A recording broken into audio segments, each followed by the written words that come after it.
Testing. There we go.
All right. I'd like to welcome everybody and call to order the regular meeting of the Natural Features Protection Review Board for May 23rd. First, we'll do a roll call and excuse absent members of the voice vote. Jamie, can we have a roll call, please? Yes. Colwick. Fuller. Present. Glasser. Leto. Present. Martin. Here. Sylvester. Here. Okay, I'd like to entertain a motion to excuse absent members Glasser and Colwick. I'll motion. I'll second. All in favor, say aye. Aye. Any opposed? Motion carries.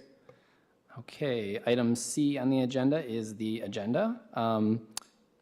Adoption of the agenda as presented here tonight. Any discussion items or additions to the agenda this time from board members? Move approval. Okay. Second. Okay, all in favor say aye. Aye. Aye. Any opposed? Okay, motion carries. Item D on the agenda normally is approval of meeting minutes. At this point in time, we will not have our meeting minutes until the June meeting, so no action items at this point for meeting minutes. At this point, we will take general citizen comments for anyone who would like to make a comment on general natural features protection items. This also includes any of the ongoing conversations around the natural features protection code amendments to the zoning code. If you're interested in making comments about the specific item at 1400 Harrison Street, we'll have a separate public comment period for that. But if anybody would like to make general comments or comments on the NFP code, come to the podium if you would like. You'll have 3 minutes to do so, and then we'll take any comments from the callers at this point. So, yeah, go right ahead.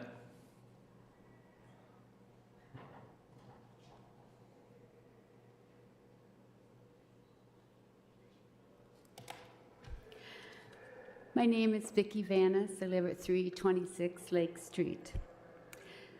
I've read the proposed wording to the NFP features zoning code.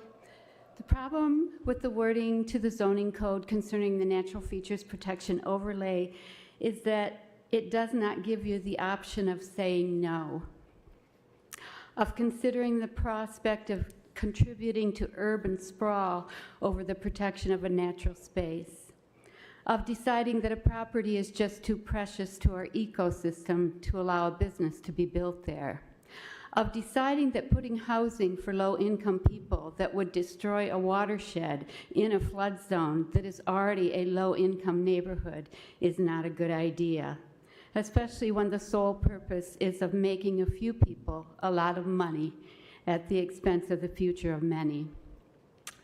If the NFP is not able to be used to sometimes say no, then the word protection is meaningless. There are some scientists who are saying that global climate change is already past the point of no return. I hope they are wrong. But if we are to pull ourselves back from the brink of destroying our planet, it is not going to be saved by Washington. They can't even agree to pay our country's bills. It will be saved by people like you. Across this country and across our world, in each county and municipality making decisions to say no, the price is too high. We need to make decisions to save our world and our home for our children. No one will remember your names, but you will be the true heroes. Thank you. Thank you.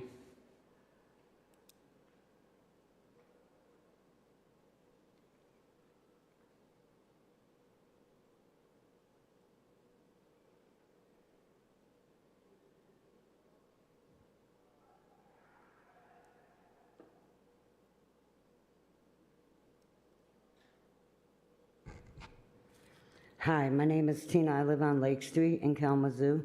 I live in Southtown neighborhood. That was my neighbor, Vicky, that just spoke the true words to you of everything that we mean. My concern is, I have a few questions. Why did you start the NFP a couple of years ago?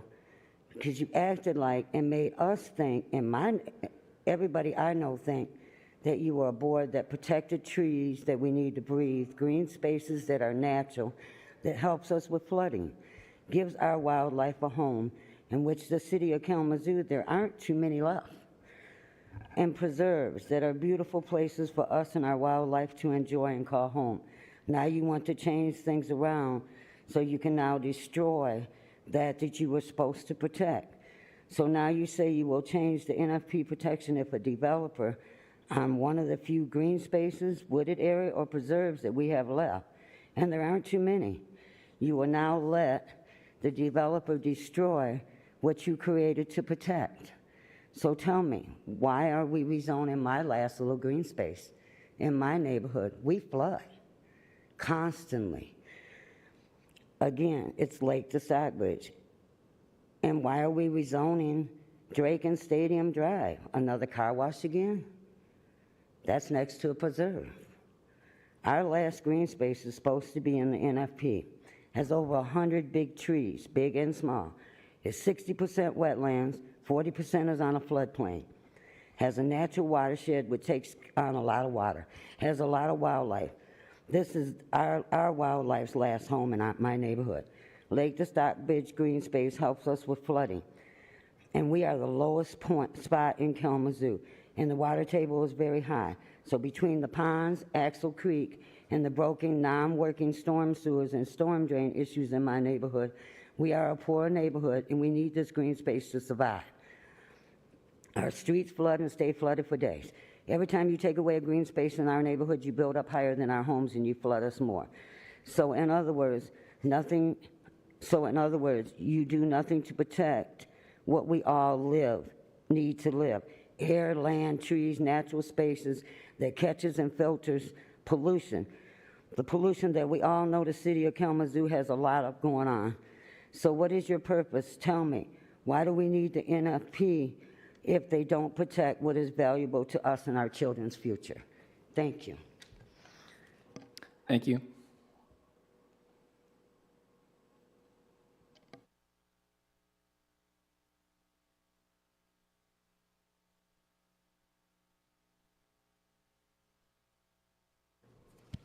Hello, my name is Sharon. I didn't really prepare super well, but I really just wanted to come here and let you all know to keep advocating for nature. I followed the process of the NFP from when the moratorium went down for 6 months of planning to make this happen. I'm already disappointed in some of the changes that have happened that I don't feel like are true to the original integrity. And I think the new language with although it's been discussed plenty now, adding supporting development is not the original intent, and I think with this review board and people advocating for nature, you need to keep that in mind. So please make sure that you are speaking for nature in that perspective, because there are plenty of other boards that are going to be speaking for development. I understand that this is not preventing development across the board, but we need to really keep the original intent of protecting those natural features and not giving developers more language for supporting whatever they want to do despite nature. Thank you. Thank you. Okay. Any other comments from folks in the room here tonight? Okay. Nolan, do we have any callers or voicemails from the phone?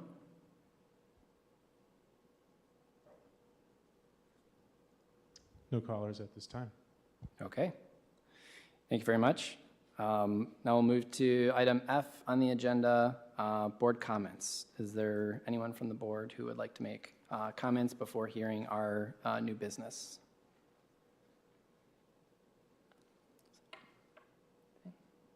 Okay.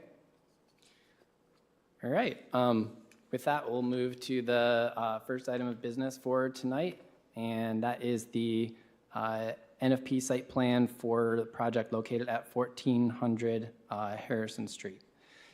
First, we'll start with a staff presentation.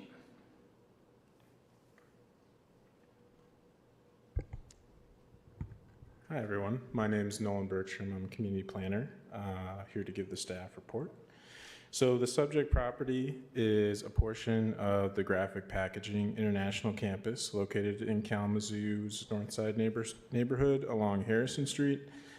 The parcel is zoned manufacturing M2. M-2 is the most intensive manufacturing district, and Graphic Packaging currently uses the property for paper recycling operations. The applicant has applied for site plan review for the proposed improvements and met with the committee on May 17, 2023. So the project consists of improvements to the existing clarifier and installation of facilities to support a new scrubber system. The purpose of the project is to address environmental and odor concerns associated with the operations and waste streams. The improvements require expanding existing paved areas on the north side of the clarifier. The existing gravel areas to the south and east along the Kalamazoo River will be paved. The attached application and plan set provides an inventory of natural features on the site, including the Kalamazoo River along the east property boundary and trees near the existing clarifier. The site was placed in the NFP overlay district because it is adjacent to the Kalamazoo River. There was no secondary or tertiary natural features identified during the NFP Phase 2 mapping. Since the project is located within the NFP overlay district, the site requires the following NFP site development standards according to the features mapped in the application. The Riparian setback standard. The NFP code requires all construction activities be set back 25 feet from the river. And there's a small portion of existing gravel drive lane that encroaches into the 25-foot setback and is considered non-conforming.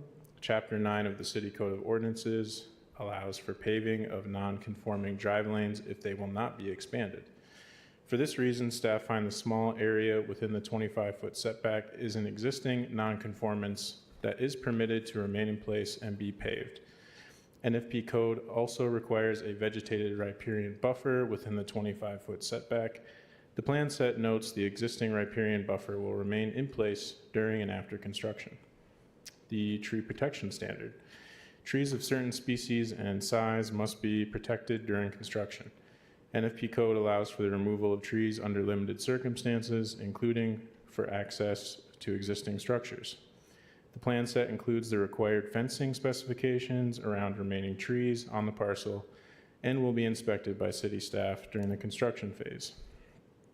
Stormwater management. Channel protection standard and water quality treatment are increased in an NFP overlay district. Low impact development method as described. In section 50-6.2, the applicant has proposed a grassed swale stormwater treatment. Above ground containment facilities are also being proposed to avoid impacts to the river due to any unanticipated release. These elements are under review for approval by the city stormwater engineer.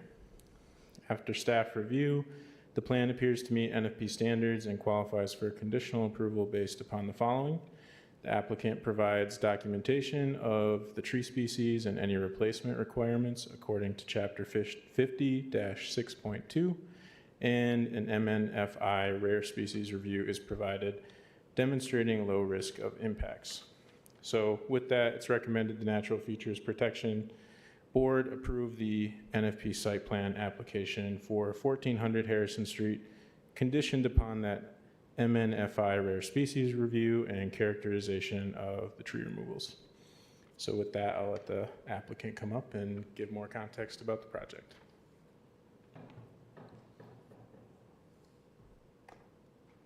Thanks, Nolan. My name's Eric Barkovich. I'm with Hurley and Stewart, and we're the civil engineering company working through the site plans. Nolan gave a great overview, and I can speak to some of the tree issues and the MNFI pending status, but I've brought Tim Carroll from Graphic Packaging with me to give a quick overview of the project first. So I'm going to let him get up here and speak and give you guys some more details on what we're trying to do.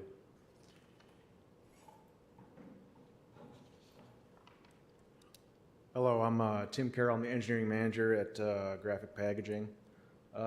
Just a quick overview. So what we're doing is there's two little projects going on. One of them is a permanent O2 vessel. We currently use a rental unit to cut down on, to control our DO and our clarifier and help with odor control.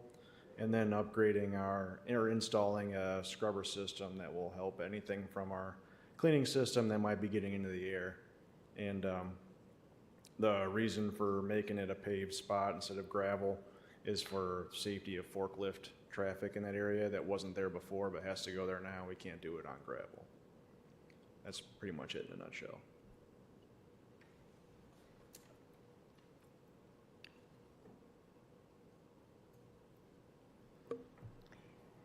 So we had someone from our office, Lori Davis, our landscape architect, go out to the site and do a tree inventory of what's out there. And the trees that we're proposing to remove are understory, honeysuckle, and sumac. There's an invasive Siberian elm that's 6 inches we're proposing to remove, and also a 4-inch sumac. The total tree removal square footage is roughly 700 square feet. And the purpose of removing these trees is to provide access around the clarifier so that you can access it from the north and the east as well. Eric, I have a question. Could you, I don't know if you have the ability to maybe zoom in and point out some of these areas on the Yeah, absolutely. aerial image?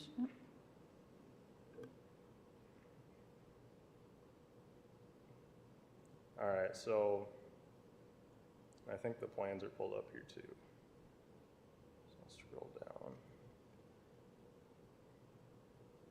All right, so the big circle right in the middle is the clarifier that we're proposing the improvements to. And the red, let's see, there's the zoom button.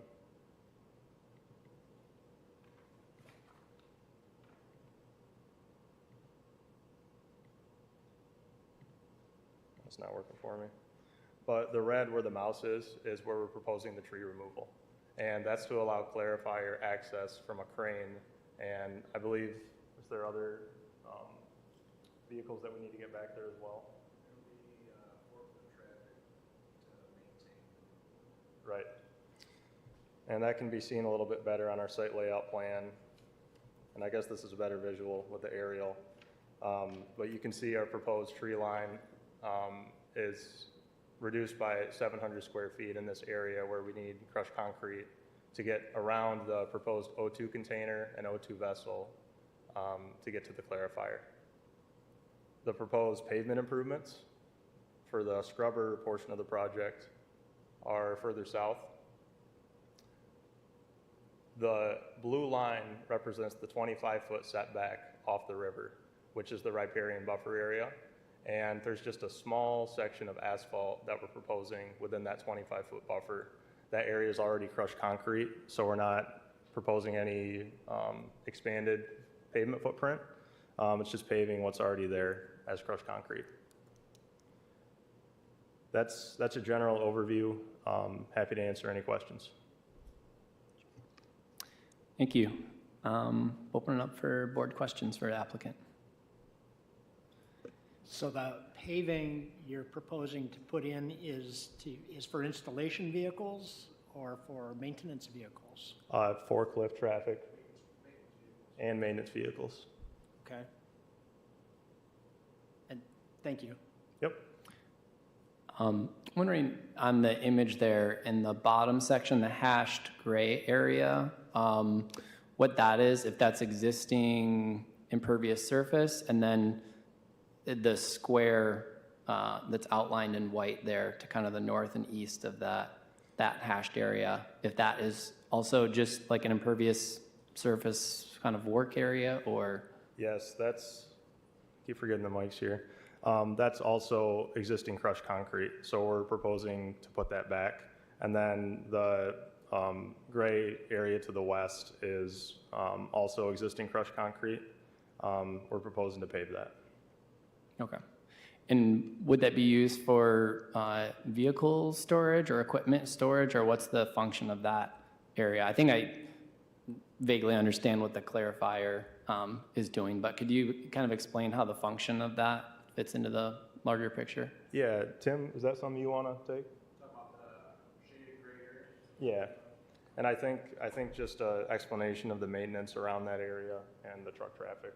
So that crushed area right now, when it rains, it turns into mud, and there's a lot of truck traffic that come and they pick up sludge and leave, and they have to turn around. So that whole area, we're proposing to pave it so that we don't have any more damage. Because a lot of us have to use our personal vehicles to go out there, and we get guys with nails, flat tires. We'll have delivery drivers that will lose their truck back there, so that's kind of the reason to have it all smooth. But it's just for turning around and then making deliveries, that's it. There's nothing that gets staged out there. Okay. Yeah, the hashed gray is also, you said, the area that's unpaved at this point. Yeah, it's just crushed concrete, and then when it gets bad, we just put some more crushed concrete there. And then the circular area to the southeast, is that another clarifier, or there's a circle embedded in that gray hashed area? That's an old clarifier. It's not used. Okay, so that'll be removed or something? It's not in this plan. It's just a vessel that just sits there. Okay. I don't think we're planning on getting rid of it. No, it's just it's way older than I am, so it's been there forever. Okay. And then the last question I have is, I guess, what alternatives you explored for the site design to avoid clipping that 25-foot setback from the river? So that's the only way. So this scrubber system we're putting in is actually inside this building. And the only access point to work on it is in that northeast corner. And to get to it, we need to come around the south end and go around. Because up towards the top, where this, the new oxygen O2 storage is going to be, we can't get all the way around with the materials we need. So in order to operate and maintain the scrubber, we're coming from the southeast side. If it wasn't for the fact that we need to carry stuff on a forklift, we wouldn't need it to be paved, Right. but we can't carry stuff with uneven surface. So the square area northeast of the old scrubber, that's an existing building footprint? Yeah, we call it the AES building. It's got some AES cleaners, and it kicks up water and takes particles out of it, and that's what creates the smell. So we're going to put a cover over it and then a wet scrubber that will clean it, and that's going to be where that goes. So before any odor is to leave the building, it goes through a wet scrubber. Or right now, it just kind of sits in the building and escapes wherever it can. Okay. Board questions? I have a question, and this may be more for staff, but it's about using the tree protection standards instead of the woodland protection standards. And it's hard to tell from this aerial, but there's certainly a lot of woodland along the river. But is this chunk that you're proposing to remove not considered contiguous with that?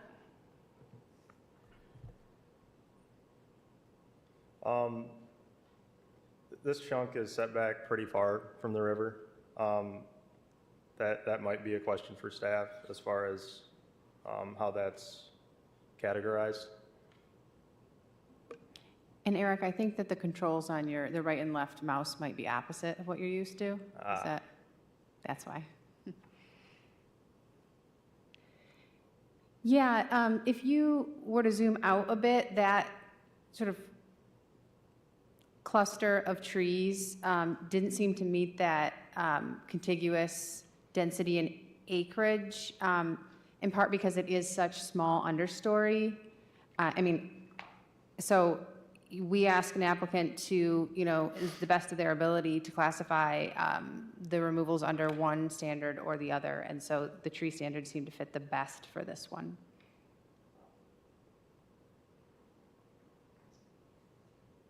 I'm just highlighting, just so for a visual, that's essentially the section that we're taking out.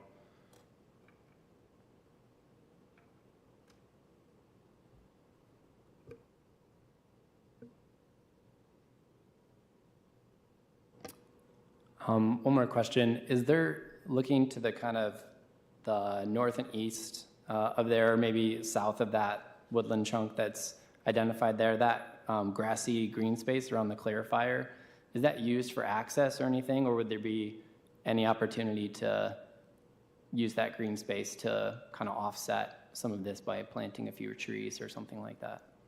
Let me get the highlighter back out. Are you referring to this area? Yep, yeah, exactly. Yeah, I think it's really being able to get around that O2 container further to the northwest. The drive that you see to the northwest of the clarifier, there's going to be shipments coming in that area, I recall, and we're going to have to be able to get around the O2 container and that concrete slab to access the clarifier. So it's really that area where we need the space, and that's why the trees have to come out in that spot. Okay. The area in the square, though, it looks like just kind of mowed.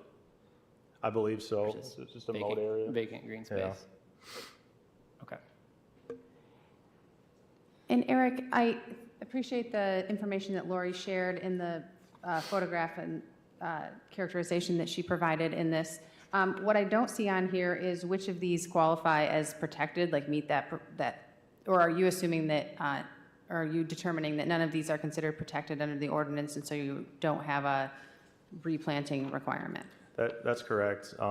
Because they're all under 6 inches, with exception of the invasive elm, our assumption is that there would be no replanting requirements. However, we did get the comments from planning and zoning regarding landscape, and we're looking at the possibility of bringing that closer to code along the frontage of Patterson Street. So that's something that we're still working through. And just for clarification, the frontage of Patterson Street, that's because this parcel extends all the way to the south. It's actually a pretty long parcel going north-south. So that was a request by planning and zoning to add some trees along the frontage of the street in that area. So if there is additional landscape planning required for this site, does that come back to us? That is part of NFP review, is that they use native plants for those plantings, so I need you to be aware of that. And I think during the site plan review, there was, I didn't hear any definitive answers on whether landscaping was going to be added, so I was unaware of that element. Yeah, so that seems to be sort of a gray area when it comes to a currently non-conforming site. When we go to develop it, I think there's a expectation that we do what we can to bring it at least closer to code. So that's something that's kind of still in flux that we need to talk with Bobby and Emily about. Okay, so I guess for your answer, Director Sylvester, that's going to be a request of the board if you're comfortable letting staff review that planting list for native species, or if you would like to see this come back when the plan is further along. Any other board questions or comments at this time? Okay. Hearing none, we'll open it up to public comment specifically for this project at 1400 Harrison Street. Any questions or comments from folks in the room? And you'll have 3 minutes. Hi, my name is Iris Potter. I live at 1204 Manor. We're talking about graphic packaging, a $7.97 billion holding company. They're already polluting. So my thing is, who's going to hold them to do the landscaping on Patterson? And also, why can't we require, just like you mentioned, some tree planting? We're cutting down trees at such a fast rate, folks. It's very frustrating. You might say, well, it's an existing structure, it's adjacent to one, but again, we're getting a very dry climate. We are in a climate emergency. Graphic packaging, unfortunately, is terribly polluting our area, and I think they can put in a few trees. And I'm not trying to be angry about it, but I think they can do that to replace. So, thank you very much. Thank you.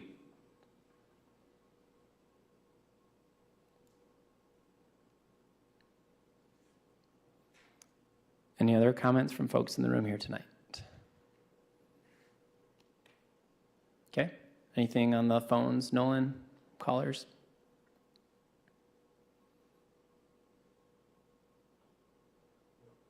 Okay. Okay. At this point, we'll move to comments and discussion within and from the board. Does anybody want to kick it off?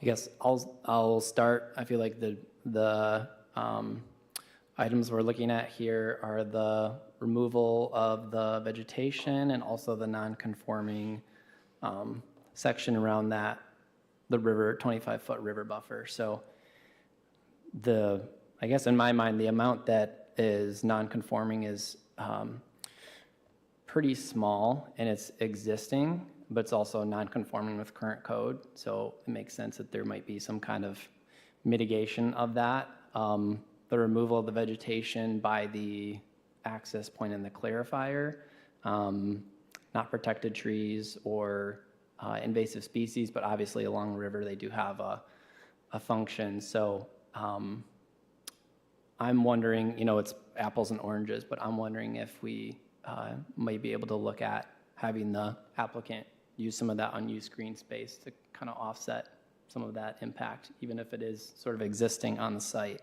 So that's where my mind goes right now. It looks like the building is there. It's basically a 5 by maybe 50-foot section of lane that's already there. So I don't know that there's anything special about that specific spot that might not be offset by other actions elsewhere on the site that are kind of avoiding that infrastructure. I agree with the direction you're taking. I wonder whether we would take that direction by attempting to be specific, such as you were just describing, or whether we make our action today subject to review of a landscape proposal for this site, such as we were just discussing. So the idea being that when the area along the road on Patterson that Jamie was talking about, working through that part of the landscaping standard, whether or not that goes to staff or board, maybe we just bring the landscaping back to the board and include the offset, possibly additional plantings, and bundle it together? That's what I'm thinking, and I'm curious to hear other directors' comments about that. Yeah, I was thinking that too about the landscaping plan. That's something we can review when it comes up. There's been other projects we've had that have had to require native stuff planted that have had some errors with non-native stuff being in there that we've had to fix. So it seems like it'd be good for us to have reviewed that before the stuff gets put in. And it's a place where this board is able to add value to these applications, I find. So that would be my direction. I agree with that. I like the idea of seeing that plan. I'm still struggling with the tree protection versus woodland protection division. And it's just, I don't know if I can tell from the material we've been given why it's tree protection and not woodland. If all of this corridor along the river is forested, why is this one patch considered a separate chunk? And I don't know the answer to that. Director Fuller, then are you asking for a plan that comes back and shows some documentation of those standards? So I think the standard for woodland is a half acre or greater with a certain tree density of a certain size, and demonstrating maybe how either that doesn't fit here. If it came back and they said, well, it looks like if we include enough areas, because we have that gap standard, which is a little bit tricky to apply, then they would have the ability to remove by right a certain percentage. So that's another way they could qualify under the standard. So you're looking for some documentation of that on the site plan? I think that would be helpful. Just like I said, the way it's drawn now, it's not clear that it's not a woodland to me. And I don't see any documentation that helps me clarify that with what we have here in front of us, unless I'm missing something.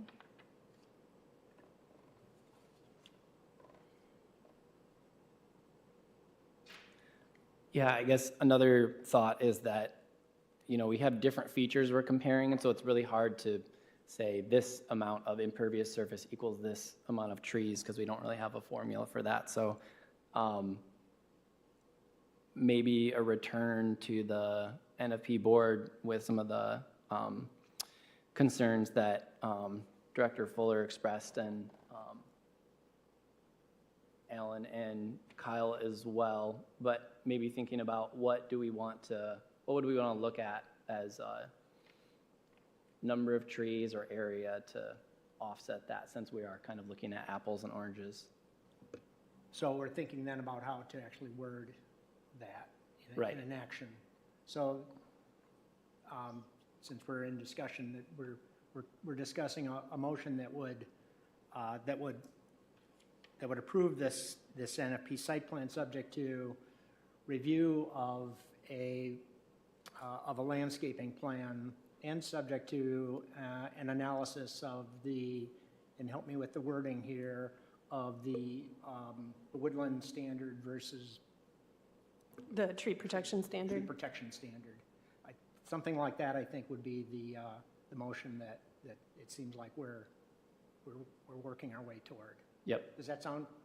I agree. I'm wondering, Jamie, if you have perspective, if we are looking for the review of the landscaping before we come back, and mitigation of the non-conforming river buffer with tree planting or something similar with that, if it makes sense to have a motion contingent on those things, or if it just makes sense to have the applicant revisit NFP with a proposal reflecting those changes. Yeah, I was going to ask that same thing. Would you like to be able to reserve the right to review the plan again and then determine approval based on, it feels like we have a number of things we want to see updated on the site plan, and so in that way you might want to reserve the right to approve until next month, and so you could make a motion just to carry forward this item to your next regular meeting, and in that motion you can specify what it is you'd like to see updated on the plan, so that you guys can review and approve at that time when you see it satisfactory.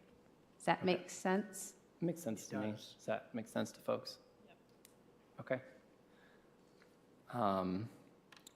So at this time, I'm going to struggle a little bit with the wording here, but can I entertain a motion to advance this NFP site plan of 1400 Harrison Street to a either next month's or future NFP review meeting pending updated landscaping and tree planting mitigation for the non-conforming river buffer. I will make that very motion.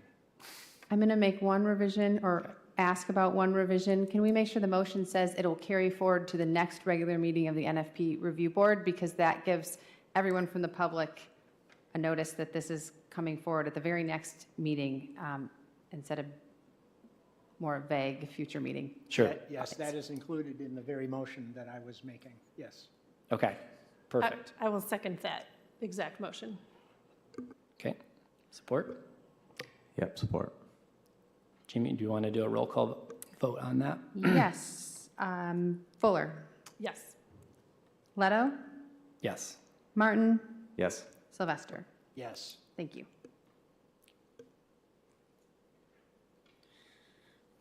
Okay. Item H on the agenda tonight is old business, review of NFP standards in Chapter 50-6.2 of the City Zoning Code and revised amendments. There's no action tonight, just continued discussion about updates to the language. And did you want to start off, Jamie, with a review? Yes, I can. I just want to get some slides up there, so hold on one moment.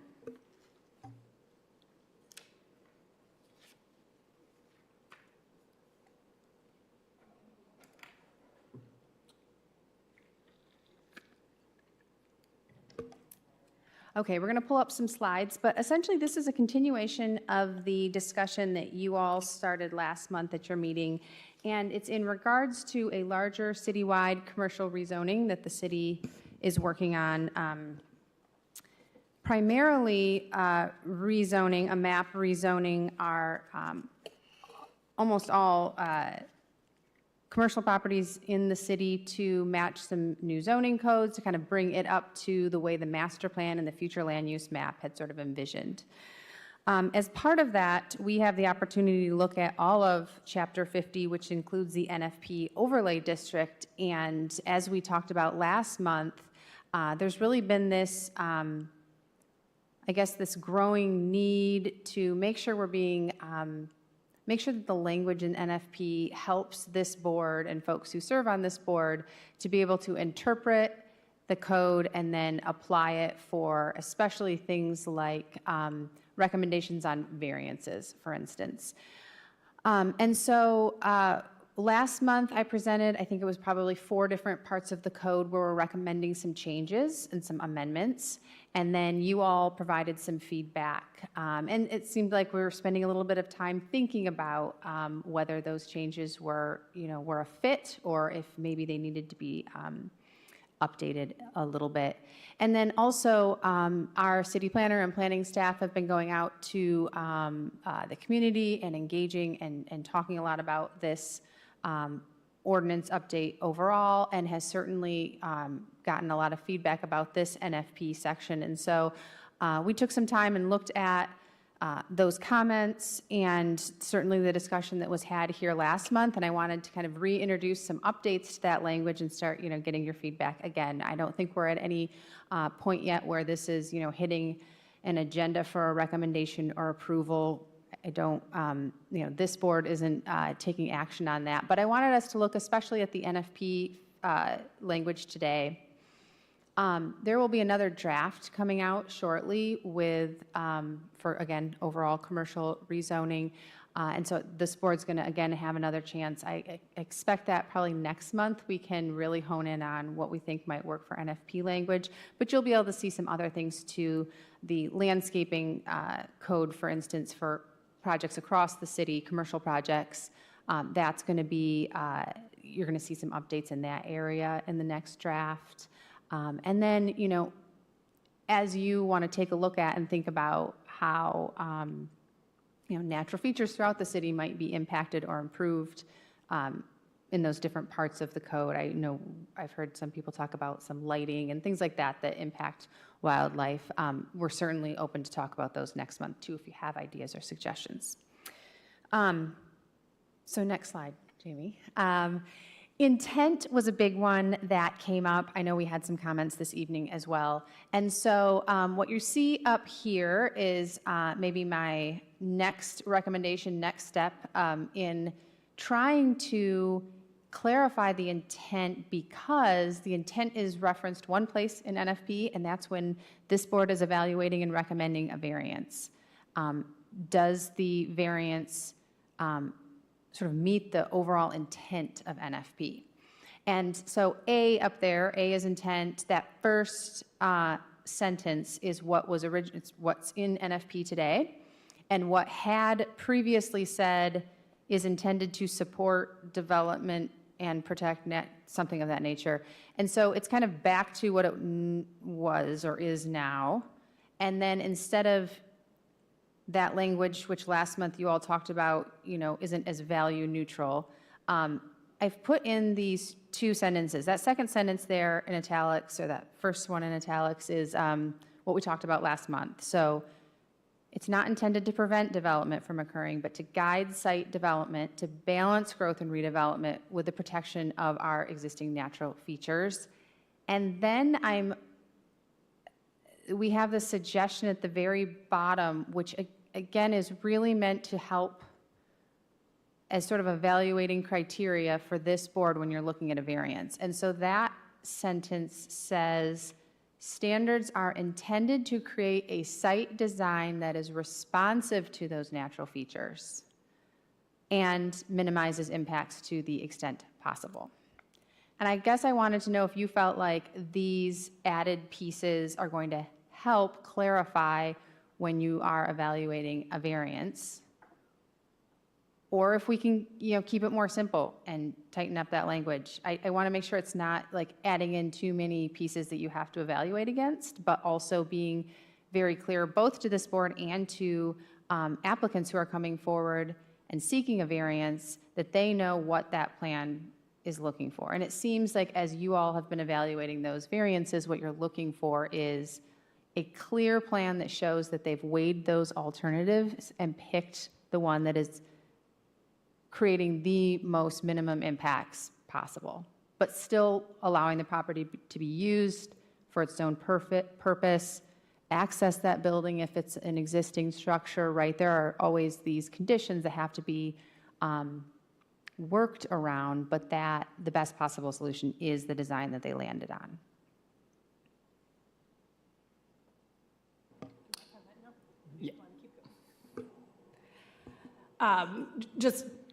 I read this yesterday, I think, when you sent this out, and I appreciate the changes. I agree, this is certainly more value neutral. I do, that new sentence that's new to us, that last sentence, I do like the wording of the minimizing impacts to the extent possible, because I think that really does get at that. Did you evaluate all of the alternatives? And Mitch, I think you asked that of the previous applicant.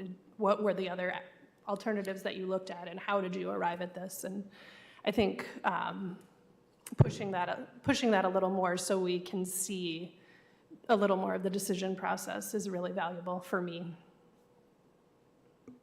Yeah, I agree. I think I like the way it starts out. I mean, essentially it's part of the zoning code, so it's a regulatory mechanism, doesn't really provide an incentive for any kind of development. So I think just being really clear about what the intent is and what it does. The part where I'm struggling, I think that part of the idea here with adding the language is to really clarify to applicants and to the public what the NFP does and what it doesn't do. But I struggle with the intent of any site development standard. There's a lot of things it doesn't do, and you could add those things kind of ad nauseum.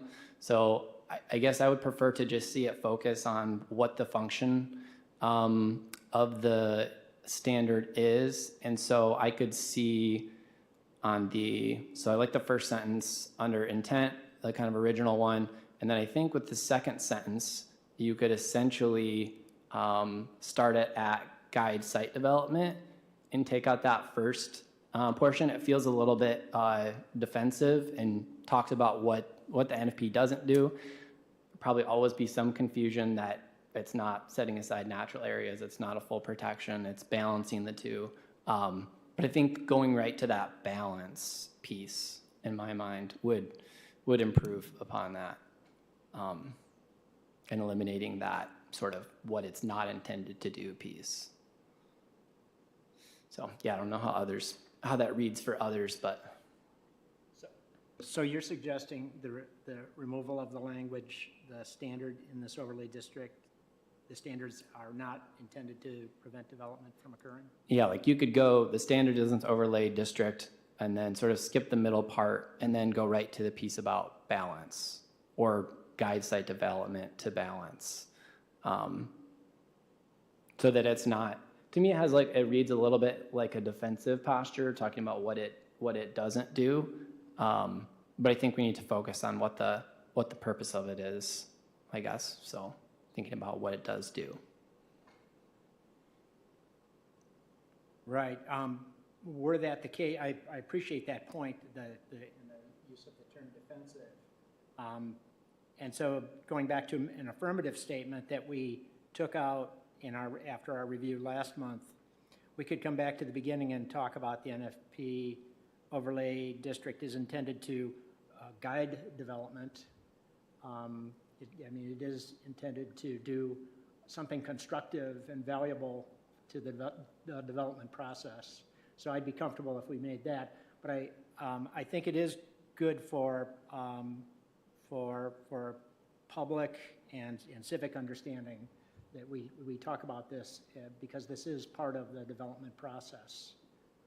This stopping off point of an application many times needs to take in terms of guidance of development. I know the word support seemed a little strong, a little bit heavily affirmative when we talked about it last month, and I respect that. Yeah, I guess I hear what you're saying. I think that a lot of it is to clarify to the public, and I think the clearer that is, and the applicants as well, and the future board, obviously, as people Good come point on. as well. And the public takes a number of different shapes of, there are different publics.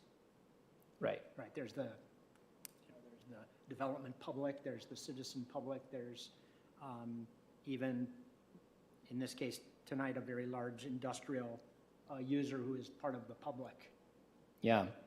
I wonder, I'm just thinking out loud at this point, but I wonder if there's another way to kind of show what it doesn't do, I think we've talked about projects that we felt like have been good examples of balancing development where we've asked for some compromises on behalf of the applicant or developer to preserve some of those natural features.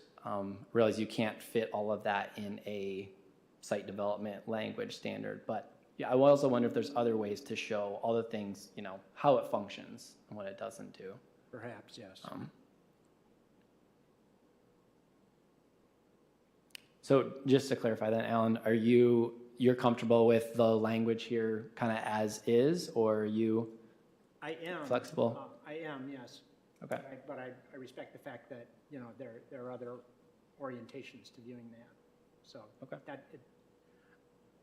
I'm not comfortable with removal of that, of what you termed as defensive language entirely, that phrase. Yeah, so I guess the one way, I think we're saying the same thing, but maybe not. The second sentence where it says the standards in the overlay district are, instead of are not, I would just say are intended to guide site development. Pick it up there. I'd be very comfortable with that. Okay. It gets around to saying the same thing in Yep. my mind.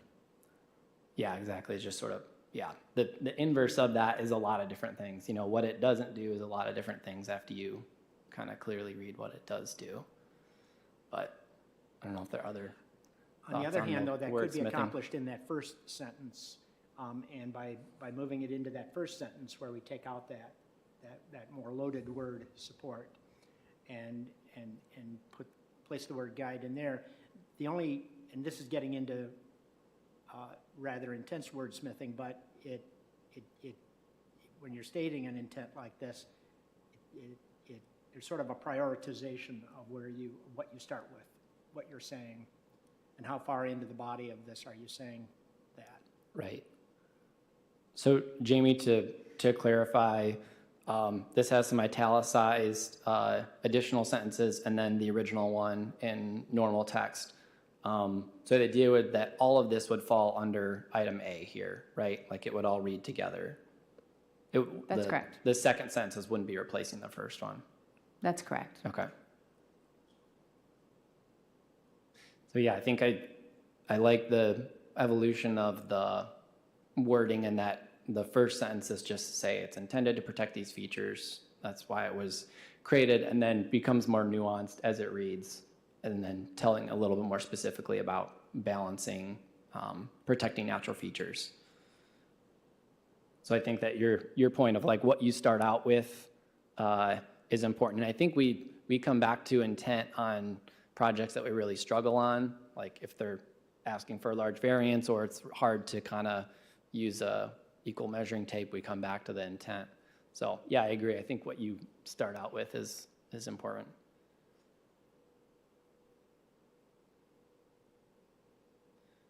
Yeah. So where are we with this? So are we suggesting a change in the sentence which begins, the standards in this overlay district are not intended to? I think that's where my mind's at, is that if we could sort of cut out the middle section, standards in the overlay district are intended, and then go to that guide site development to balance. I would feel more comfortable with that. I would as well, and I'm just one voice here. Yeah, I agree with that. I definitely understand the direction you're going. I'm trying to decide if that is still a valuable educational piece. Because I think there is a misconception that NFP prevents development. And so I'm trying to decide if there is a way to, or if we take that phrase out, does saying that it guides site development still convey the intent? Yeah. Yeah, I think we got the initial important piece by removing the word support, since it doesn't provide any incentives or anything like that. It's not there to support development. It's a regulatory mechanism. So yeah, I see what you're saying. Yeah, I feel a lot happier with this language for sure. And Yeah. so now I feel like we're kind of down to nitty gritty and I am really trying to think about our past cases and where concerns have come in comments and from developers, and if it's helpful to have that in there, have the prevent development part in there as just a helpful context. Yeah, I mean, to the intent. I very much think it's a true statement. I wonder if we update the language, are people really going to go to, portion A of, 50-.62 and read that and then have a better, I just wonder if there's going to be an inevitable amount of confusion and whether this is the place for it or not. So I don't really, I think the last version, I think we kind of amended the parts we were really struggling with, but, and we're not voting on this. We're just making That's further. correct, yeah, making a recommendation to, as the Planning Commission and City Commission take this up, it felt really important to have this board have that input into any changes that would be made. So I'm looking for some consensus for sure. Strictly speaking, this body doesn't, have the authority over the zoning code. It would be Plan Commission, but certainly this is information that staff would bring forward to the Planning Commission. I think they're going to look for this feedback. I'm wondering, go ahead. I was just going to say, this is the first time this updated language has been presented. Is that correct? Correct. This just came out in this agenda packet. And so what I would love to do is get feedback from the intent here. The intent here was to get your sort of feedback and feeling on making any of those changes as we come out with a new draft version. So like I said, in the next week or two, next couple of weeks, we'd have like an updated draft version. I'm looking out at staff to see if we have any timing on this, but it's not coming out, right away for any vote from Plan Commission. So I wanted to get your feeling before we put out that new set of draft language that then the public will react to. And Plan Commission will start looking at as well. I've really appreciated all of the public comments that we've gotten on this, and so I'm eager to see what people say about this, if people feel more comfortable with this language, or if there are concerns. I could kind of go either way with this version now. Like I said, I'm a lot more comfortable with it as is, and just trying to decide on that. So to give you better feedback, our department's expecting like June 5th week that this next draft would come forward. So I was hoping to get some of that feedback from you all now. And then, as you mentioned, I think there's still time to get the public's weigh in on what that draft looks like. It's coming out as the next draft. Would it be appropriate, and we have a couple absent members, would it be appropriate to email the board sort of like 2 ways that this could read and get some feedback from absent members, or should we just focus on? I think that you as a board, while this isn't something you're taking action on, it would be nice to have that conversation more publicly than when it's in a email thread. I feel like it's not like statements like this. And however, you're not taking action on it. So if individually you guys want to send, city planning staff feedback, that's, we take feedback from all of the public. So, and then again, I plan on, keeping this topic on our old business for the June meeting as well. So we can continue to. So the next public review and public comment period on this would be at Planning Commission? Yeah. In June? Mm-hmm. Well, no, the next Planning Commission, I don't want to say that. The next Planning Commission meeting is always the first Thursday of the month, so I think that's June 1st is the first Thursday. So it will continue to be up for public comment. The Planning Commission is not taking this up as business on June 1st. They won't see a draft until that following week. Yeah, so it'll be we're going to continue this discussion over the summer. We're certainly going to be able to talk about it at your next meeting on June 25, I want to say. But the setting in which public comment is taken on this is at Planning Commission. Yeah, typically before it comes before them. Yeah, and certainly there's ways for the public to email and interact with staff in other ways too. But yeah, I think that formal public input is at the Plan Commission when they make a recommendation to City Commission, whenever that happens, which like I said, I think that would be mid to late summer when something like that might fall on their agenda. I see. Thank you. Yeah, I think at this point, the modifications that we suggested from the last meeting being reflected here, I'm comfortable. I think it comes out at the very beginning, says it's intended to protect natural features, like Bobby mentioned, or Alan mentioned, it has the sort of order of importance the way it reads. And I think, yeah, if it does help clarify what the tool does, I think that's important because if there are other concerns that this mechanism can't address, then folks should know that there needs to be some other solution if there are concerns in the community. So yeah, I think, and it sounds like at Planning Commission, there'd be opportunity for further public comment. So I'm comfortable with the new changes. Okay. I'm going to move on to our next item here. Thank you, Jamie.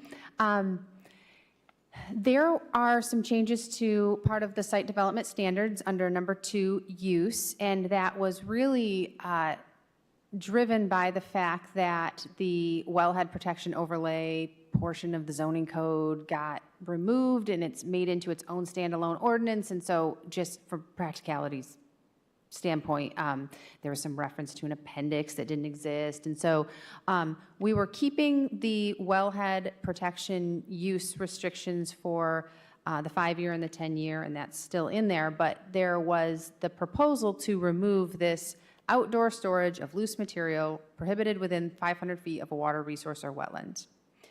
The justification for that was that loose materials 500 feet from a well, within or 500 feet of a wellhead is, anything that falls onto the ground gets into the groundwater and it eventually, over maybe decades, but it could be a threat to groundwater. We committed pretty closely when we brought forward NFP 2 to the Plan Commission. We committed to the natural features and the map being very tied to the standards. And so I felt like this one, the NFP is not mapped at 500 feet around all water resources. I don't think any, I think that it's unlikely that something that's loose material, which again isn't described or defined in the standard or in the code, is necessarily going to get to or be a threat to water resources. And so the original, the draft that's out now is saying, let's strike this piece, that it's there's all sorts of places that are more than 500 feet from a water resource that aren't in the overlay district, and that it kind of doesn't follow the science for what can travel, 500 feet to a water resource. That being said, I heard a little bit from this group last month. Maybe we don't just throw this out. Let's think about it and evaluate it a little bit more. We certainly heard that from the public as well. Should this really just be reduced? Should it be something less than 500 feet? And so I wanted to put that out to this group as a group of, many of you work in the sort of water resources sector.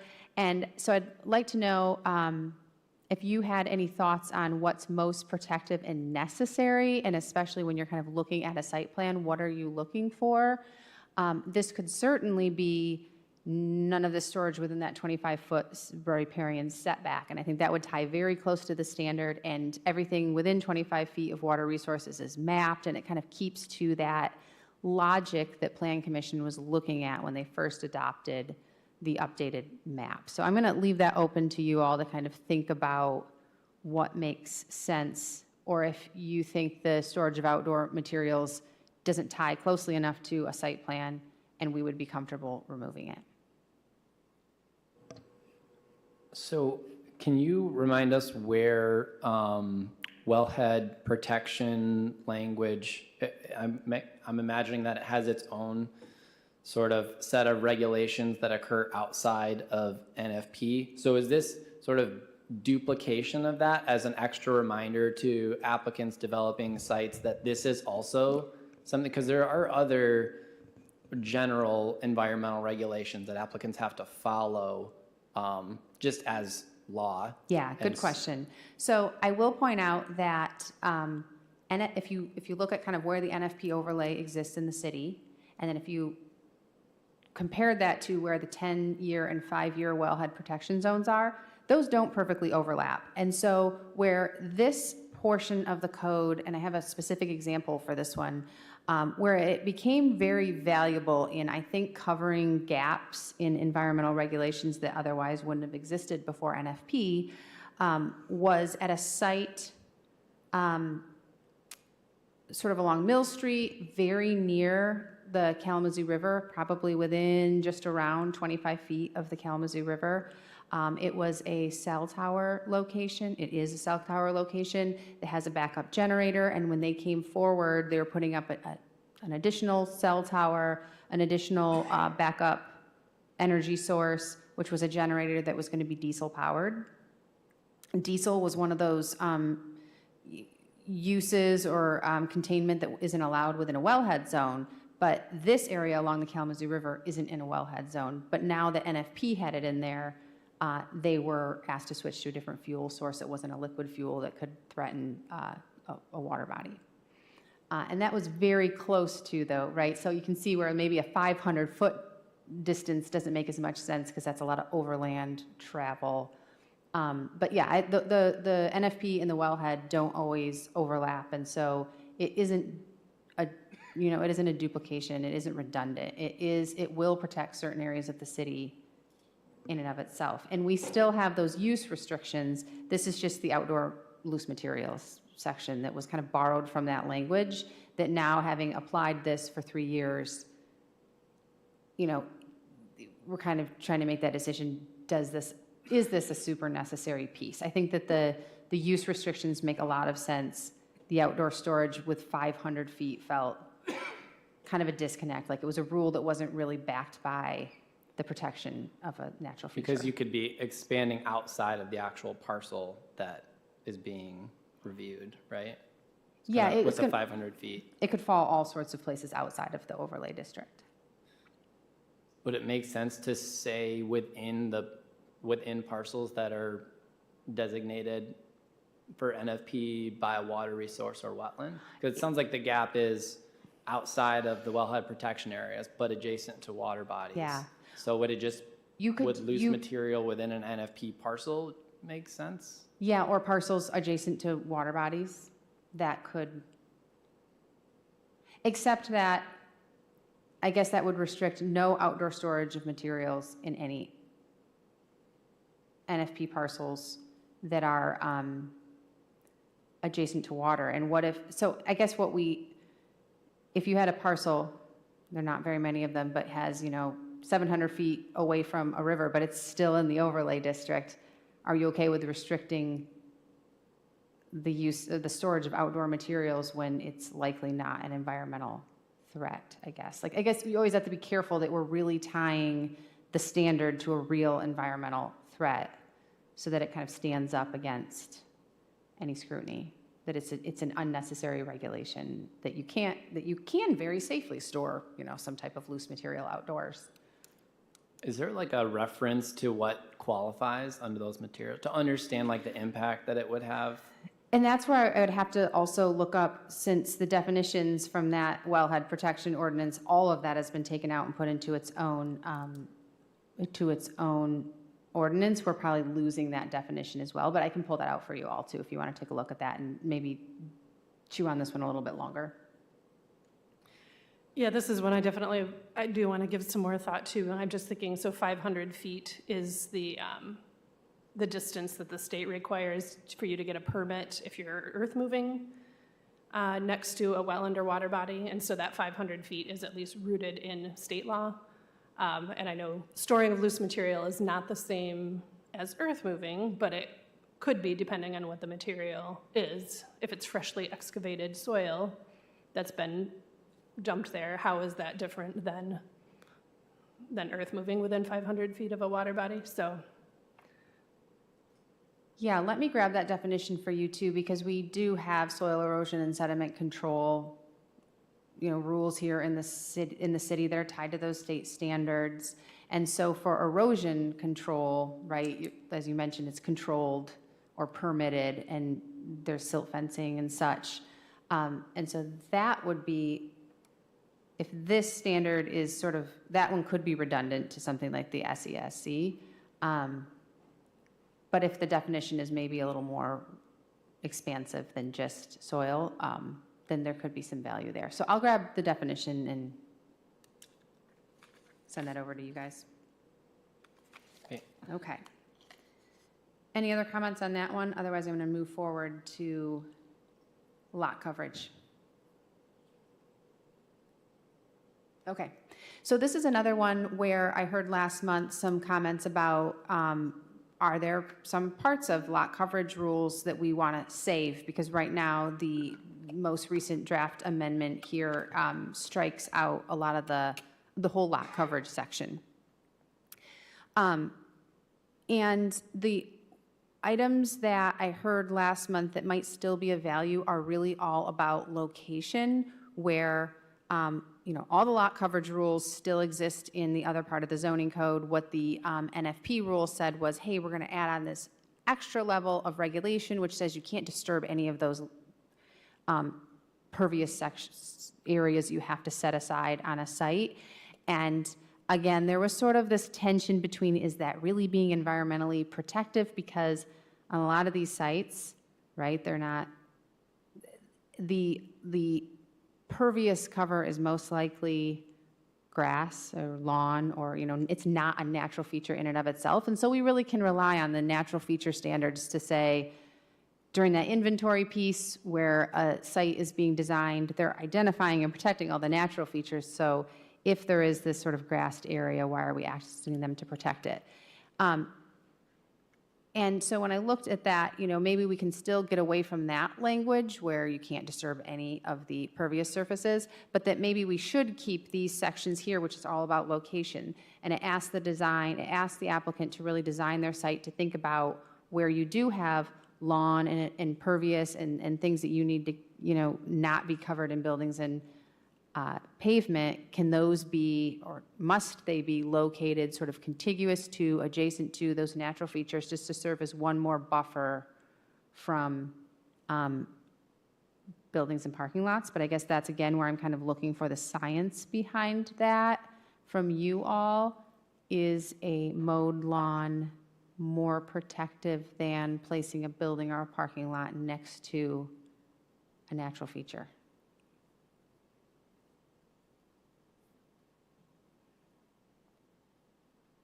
And I guess I think stormwater facilities could also perhaps be in that category as well. Yeah, I think that's where I'm trying to figure out where the stormwater component comes in, and I'm less familiar with the city's stormwater regulations.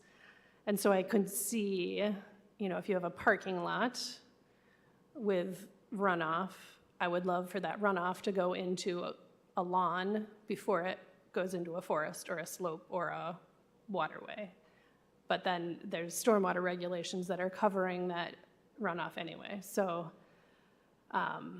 I think there is value in the location. I feel like this would be an area where if a site came before us and because of site constraints, they couldn't keep the lawn next to the natural feature, that's certainly something I would weigh in granting a variance.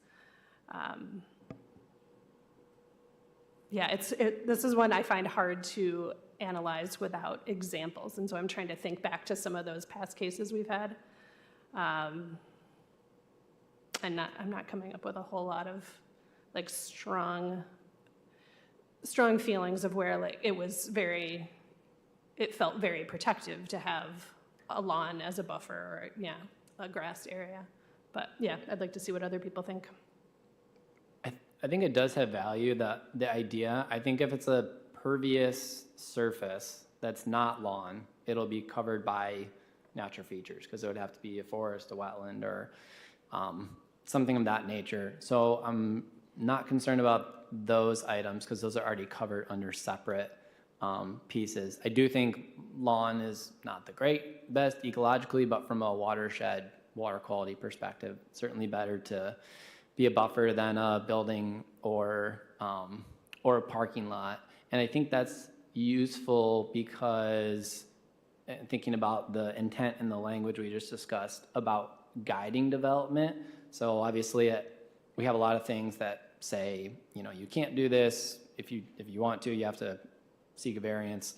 But then within those, here's what you can't do, guiding sort of where you have your pervious features, where you have your impervious features, and at least shifting applicants or developers' minds in the direction of keeping those pervious areas on site and further buffering the natural features, because certainly they could be degraded by intensive development right up next to it, even if they meet that standard. So I guess I don't know if that would increase the volume of applications that get triggered, but it does seem like a valuable guidance piece for developers in my mind.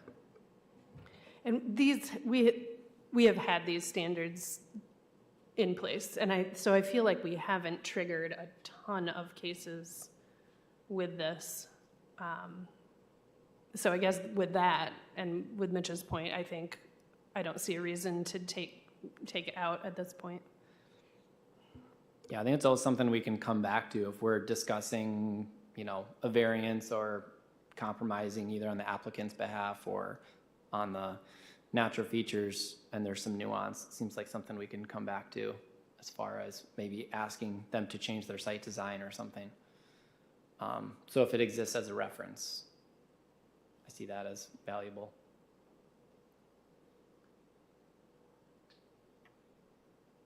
Okay, that's helpful. And again, I think I have a similar recollection that I've heard here tonight, is that this hasn't triggered a lot of variances, but I think that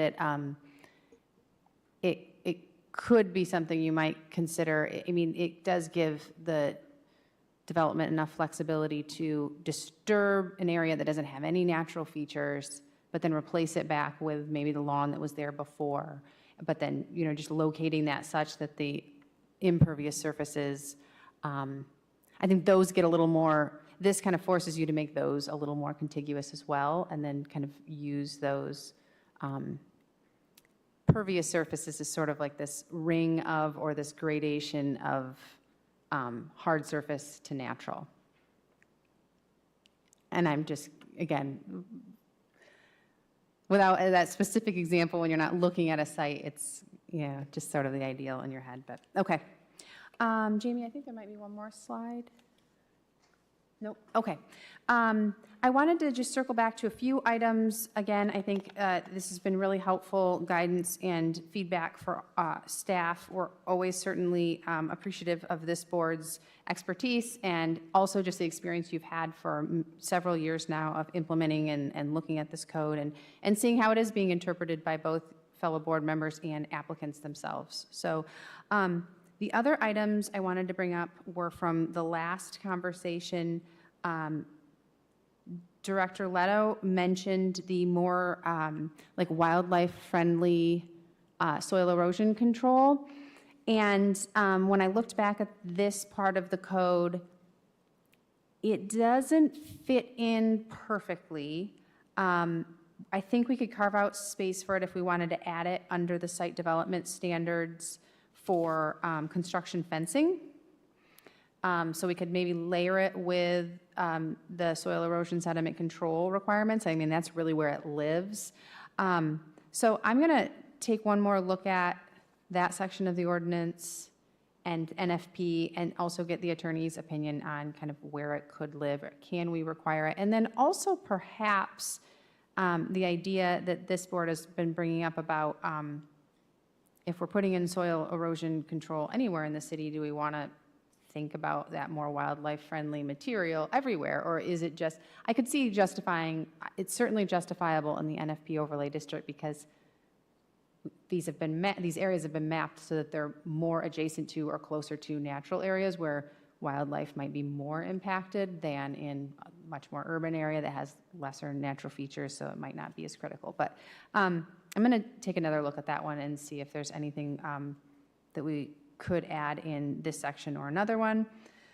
I just wanted to point out that those citywide landscape standards hopefully will hit this next draft version, so I would love you all to take a look at those. I know staff has asked for this board's kind of input on that section in the past, trying to maybe take some of those good environmental practices that are in the NFP overlay district and apply them citywide. So we're taking a stab at that. We've had some help with a landscape architect firm that can, kind of weigh in on some of that. And we can talk about that at the June meeting with you all and cover that one. And then the last section I wanted to mention was I did take a closer look at the natural, the natural area. What's this section? The natural heritage area. This is section I, natural features, natural heritage areas. And it was Chair Colwick who mentioned that there is different locational specificity or different locational accuracy within the MNFI database. This is kind of getting way into the weeds, but that she was recommending, and I was hoping she could be here tonight to talk about it more, but we can maybe push this again to the June one. But she was just highlighting the fact that sometimes the database doesn't have very specific information. It's just that this rare species might have been located somewhere throughout the region. And so she was asking whether it made sense to give the NFP Review Board the ability to perhaps take away or not have to consider a species if the locational specificity is really poor. So essentially just really focusing in on those species when the MNFI knows, very accurately where they were identified. I didn't, there isn't any proposed change to this part of the code. I don't think it's been a problem in the past, and so I welcome her to kind of share more of her thinking maybe at a future meeting, but for now, it's just as is. It seems like it's been working really well with the MNFI database. She did have a recommendation that really wouldn't affect the code, which was the city being able to get a more live database. So anytime a new occurrence is found, our data would be updated more instantaneously. And so we're certainly exploring that with MSU and whether that's something that we can accommodate in our GIS, which would be great if it's something that would link up and speak to one another. But I don't think it means any code change. Quick question. So the city having access to that database to know whether applicants would potentially have impacts to rare species, is that how an applicant would know whether its site is impacts that natural features standard, or do they have to go to MNFI independently and request a review?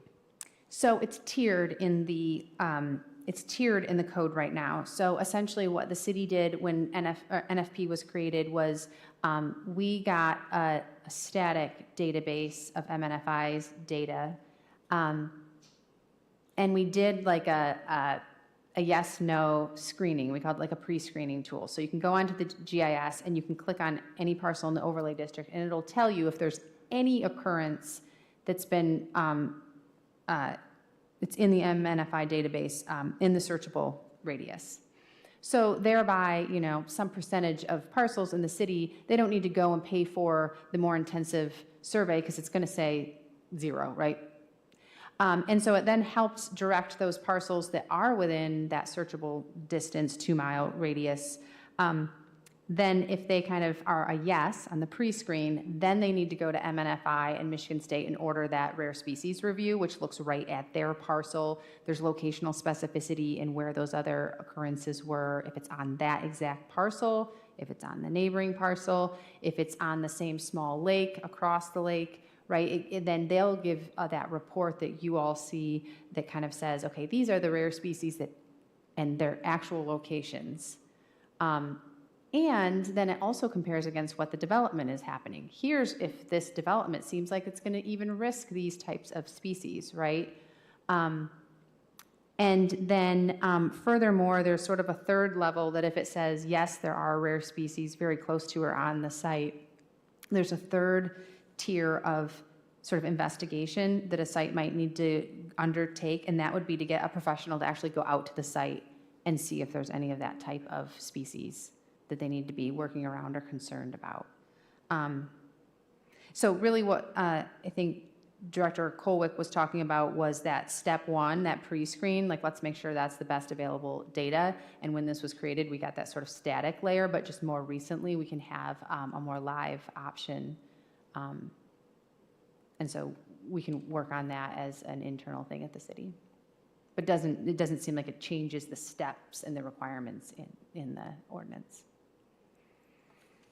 That sounds great. That makes a lot of sense. I think that database is updated every week or every couple weeks as things come in. So having it live would be very relevant.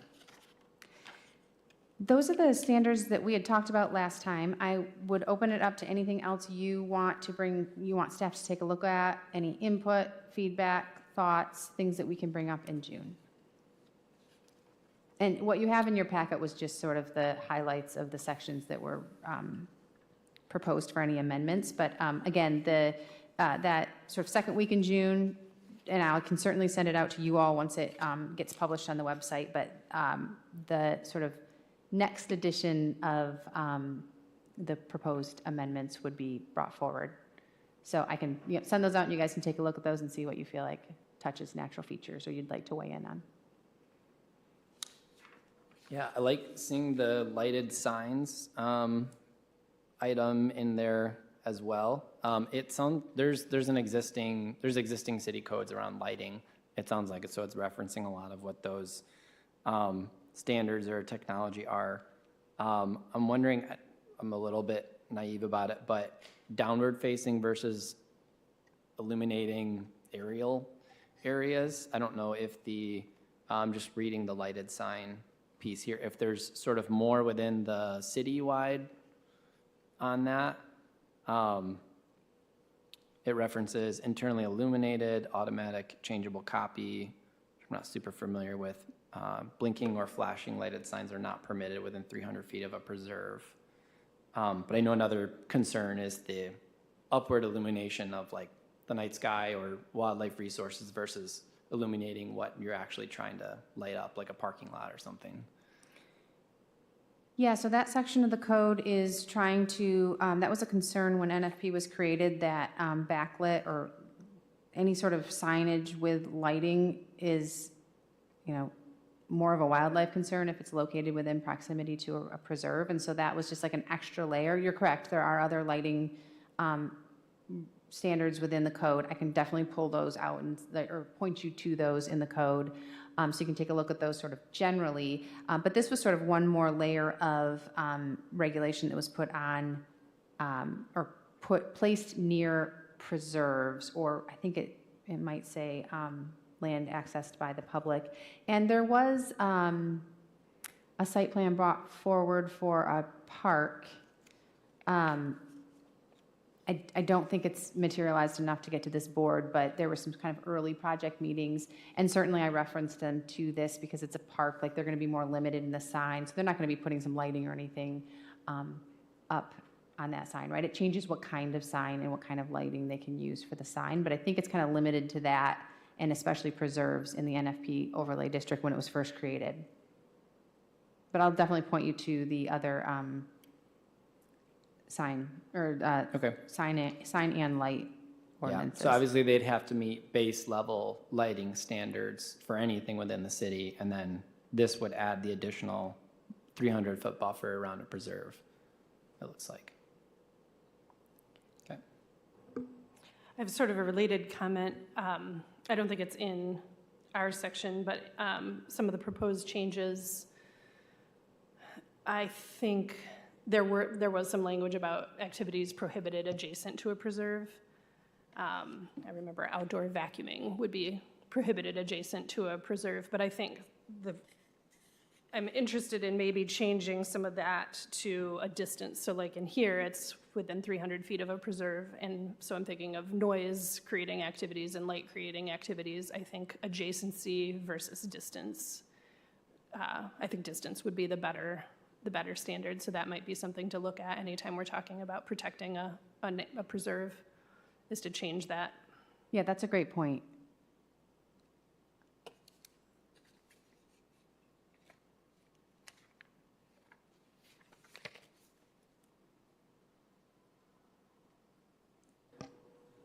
All right, any other board comments on other standards? Okay. Hearing none, we can move to item I, staff updates. Jamie, unless there's anything you wanted to cover about that. Yeah, I have a couple of items. I just wanted to update the board that staff did forward on your behalf a memo to the clerk's office to recommend the city commission appoint Laura Fredrickson as a new NFP board member, replacing Director McNellis. So I'm planning on that going forward, hopefully at this first June meeting, and doing a little bit of onboarding with Ms. Fredrickson, and having the clerk here to swear in the new member in June. So I'll keep you posted on those approvals. And then this was just on the radar from last month, but we need to have an upcoming annual meeting and start thinking about officer positions. And so encouraging anyone who feels like they could step up to be chair and vice chair. I know that Chair Colwick has been, just work has taken her away from being able to attend all the time, but we could think about who might want to step up. Oftentimes it's been vice chair has gone up to chair, but Director McNellis was our most recent vice chair. So we were kind of absent of the next person who might naturally step up. So just thinking about who might be able to serve as chair, and then we could, you all would be nominating another vice chair too, and those two positions have often really shared in the chairing of the meeting when one person isn't available. All right, that's all I have. Great. Okay, any announcements from the board? I will be absent from the June meeting, which is unfortunate because it sounds like we have a lot of good business to take care of, but I won't be available. And again, since this isn't an action item, and I feel like if you want to send any comments or thoughts to me as liaison, I can make sure I'm, distributing those and talking about them at the public meeting. Great. Anything else? All right, I would move to adjourn our meeting. Thanks.